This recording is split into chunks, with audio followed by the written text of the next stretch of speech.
I recognize the Democrat whip. Are we in a quorum call? Yes, we are. I ask consent the quorum call be suspended. Without objection.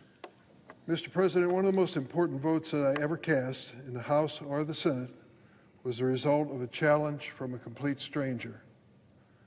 The year was 1986. I was running late to the airport, heading back to Chicago from Phoenix, Arizona. Now, those were the days when you could get a ticket at the airline counter at the last minute, but if you were too late, the good seats in the plane would all be gone.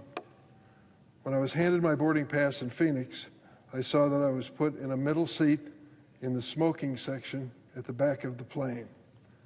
I asked the United Airlines attendant, "Isn't there something you can do about this?" She looked down at my ticket and my title and said, "No, but Congressman, there's something you can do about it." I thanked her and made the flight. As I squirmed into my seat to try to avoid the smoke clouds, I began to look around the plane. And in front of me, only a few rows away, was an older person. Near him was a new mom with a baby. I thought to myself, this makes no sense at all. These people are supposed to be sitting in the non-smoking section. I'm in the smoking section, yet they are just a few rows ahead, breathing the same secondhand smoke that I'm breathing. When I got back to D.C., I called my House staff together and told them I had an idea. I wanted to ban smoking on airplanes. My staff told me I was crazy. The tobacco industry was the most powerful lobby force in Washington, with support from the top leadership of both political parties. I can remember going through orientation in the House when a leader who will go unnamed on the Democratic side in the House closed the door to the room for all 50 new members of the House, Democrats, and said, "Let me explain to you about tobacco and politics. Keep your hands off of it." That was the advice. Here I was, a relatively new member of Congress who wanted to take on the tobacco lobby. Everyone said I didn't have a shot. With the leadership on both sides against me, I didn't have a prayer. But this was personal to me and to a lot of the people who served in Congress. My father died of lung cancer when I was 14 years old. He was 53 years old. He smoked 2 packs of Camels a day. I thought of him when I was sitting on that flight from Phoenix, and I remembered him as I began to pursue this cause. One thing I did have going for me was the U.S. House of Representatives was, I thought, the largest frequent flyer club in the world. Many other members told me privately they hated breathing in cigarette smoke on airplanes just as much as I did. But to pass the bill, we would need to overcome opposition from many of our colleagues who were avid smokers, including the chairman then of the House Public Works Committee.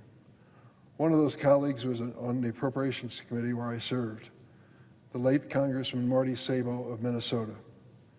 He had the power to make or break our bill, and he was a chain smoker. I went up to him and I said, "Marty, what's the longest you can go without a cigarette?" He told me 2 hours. So I said, 2 hours it'll be. We introduced a bill that would ban smoking on all domestic flights that were 2 hours or less, so I could clear the hurdle of Marty Sabo. We passed the bill in the House by some miraculous chain of events after the Rules Committee literally defied the Speaker and let me offer the amendment. The chairman of the Rules Committee was a man named Claude Pepper. And Claude Pepper was a legendary congressman from Florida, the spokesman for senior citizens across the nation. And he had a unique way of speaking. I won't try to imitate it. But when he voted for me over the Speaker and gave me a chance to bring my amendment to the floor, I went to meet with him personally afterwards and thank him. And he said to me, "You know, I was a member of the Senate at one time." And I said, "Yes, I do." And you came back after you lost running for the Senate to serve in the House for many years. He said, "When I was in the Senate, I created the National Cancer Institute, so I wanted to give you a vote." Thanks to his help and the help of the late Senator Frank Lautenberg of New Jersey, the bill cleared the Senate shortly thereafter.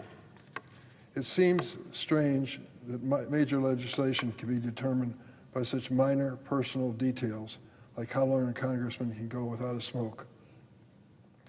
But the personal issue is everything in Congress. Pick any cause championed by myself and one of my colleagues, there's a good chance there's a story behind it, and a personal story it is. When we take the time to sit down with our fellow members and hear their stories, their interests, their worries, we often can find a compromise that makes a difference. That's how we got the support we needed to ban smoking on airplanes. The 2-hour ban became law in 1988. 2 years later, it was expanded to all domestic flights. People had experienced smoke-free skies, and they were not going back. Today is the 36th anniversary of that law prohibiting smoking on all domestic flights. It's also the anniversary of one of the biggest tipping points in the fight against smoking and big tobacco. After my ban passed, Americans started asking obvious questions. So if secondhand smoke is dangerous on an airplane, why isn't it dangerous in a bus or a train or an office building or a restaurant or a hospital? And as more Americans asked these questions, smoking disappeared gradually from public life. I used to joke that when members of Congress were elected back in the 1980s, one of their first stops was at the stationery store to buy a big honkin' ashtray that they stuck on their coffee table in their office for all the visitors, all during the day, who came in without a yes or no or maybe and smoked their cigarettes. You can't even find those ashtrays anymore, thank goodness. In 2000, listen to this, the year 2000, almost 30% of high school students smoked cigarettes. 30%. Today, 2%. And thousands of lives have been saved from deadly disease along the way. This accomplishment is more than my own, and I'm not taking any personal credit for it. It is a culmination of work for decades from activists, lawyers, doctors, and so many other people who decided to fight big tobacco against the odds. Their bravery and efforts deserve recognition. Their contributions are felt every time we take a breath of fresh air in public. I tell this story because more Americans, essentially young people, feel they have no control over their destiny. They see endless doom on the social media and feel as if their lives are controlled by powerful sources with the money, resources, and time to dictate policy. But that can be overcome. It may not feel like it, but in our democracy, there is no limit to what we can accomplish in defense of the public good. The tobacco lobby was the big boy in town.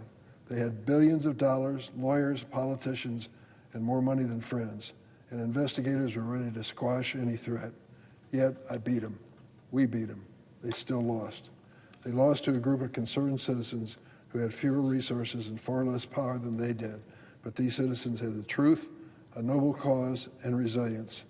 As we confront the big battles of today, may that spirit of resilience and justice propel us against those hoping we sit on the sidelines. It was a memorable day in my career. It changed America. And like Malcolm Gladwell writes, it was a tipping point. I didn't know it was coming. I thought we were just going to make flight on airplanes a lot more comfortable for most passengers. But it changed America. Now, that's not the end of the challenge. Many of those young high school students who no longer smoke tobacco cigarettes are into vaping and other things that are going to be dangerous to them if they become addicted to it. So let's be vigilant, let's be realistic, but let's never give up. I yield the floor.